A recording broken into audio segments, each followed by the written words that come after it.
നമസ്കാരം, സ്ട്രൈക്ക് ടോക്കറാണ്. കോൺഗ്രസ് സ്ഥാനാർത്ഥി നിർണയ ചർച്ചകൾക്കായി പ്രതിപക്ഷ നേതാവും KPCC പ്രസിഡന്റും ഞായറാഴ്ച ദില്ലിയിലേക്ക് തിരിക്കും. സിറ്റിംഗ് MLA-മാരടക്കമുള്ള ആദ്യഘട്ട പട്ടികയിൽ തീരുമാനമുണ്ടാക്കാനാണ് സാധ്യത. അതേസമയം 11 സീറ്റ് ആവശ്യപ്പെട്ട് പട്ടിക കൈമാറിയ യൂത്ത് കോൺഗ്രസ് നേതാക്കളോട് പകുതിയായി ചുരുക്കാനാണ് AICC നിർദ്ദേശിച്ചത്.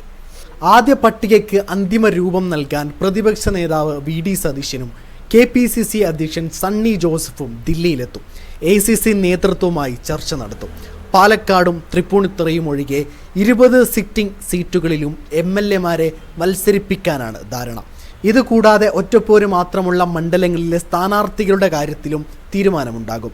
വട്ടിയൂർക്കാവിൽ K Muraleedharan, തൃത്താലയിൽ VT Balram, മണലൂരിൽ TN Prathapan എന്നിവരെ സ്ഥാനാർത്ഥിയാക്കാൻ ധാരണയായിട്ടുണ്ട്.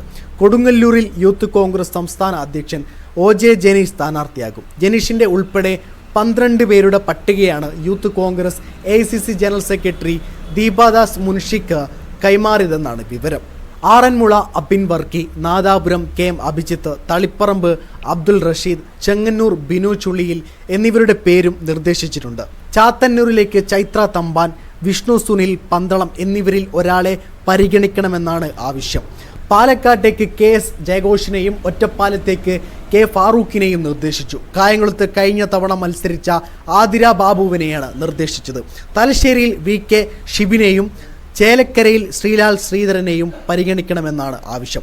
അതേസമയം പട്ടിക പാതിയായി ചുരുക്കാനാണ് AICC ആവശ്യപ്പെട്ടത്. എന്നാൽ സീറ്റിൽ അർഹതയുള്ളവർ ഇനിയുമുണ്ടെന്നാണ് യൂത്ത് കോൺഗ്രസ് സംസ്ഥാന നേതൃത്വത്തിൻ്റെ അഭിപ്രായം. ആദ്യം 40 പേരുടെ പട്ടികയാണ് യൂത്ത് കോൺഗ്രസ് കൈമാറിയത്. വെട്ടിച്ചുരുക്കാൻ നിർദ്ദേശിച്ചപ്പോഴാണ് പുതിയ പട്ടിക തയ്യാറാക്കിയത്. വീഡിയോ ഇഷ്ടമായ ലൈക്ക് ചെയ്യുക, നിങ്ങളുടെ അഭിപ്രായം രേഖപ്പെടുത്തുക. കൂടുതൽ വീഡിയോസുകൾക്കായി ചാനലിലൂടെ തന്നെ സബ്സ്ക്രൈബ് ചെയ്യുക. This is strike talker signing off.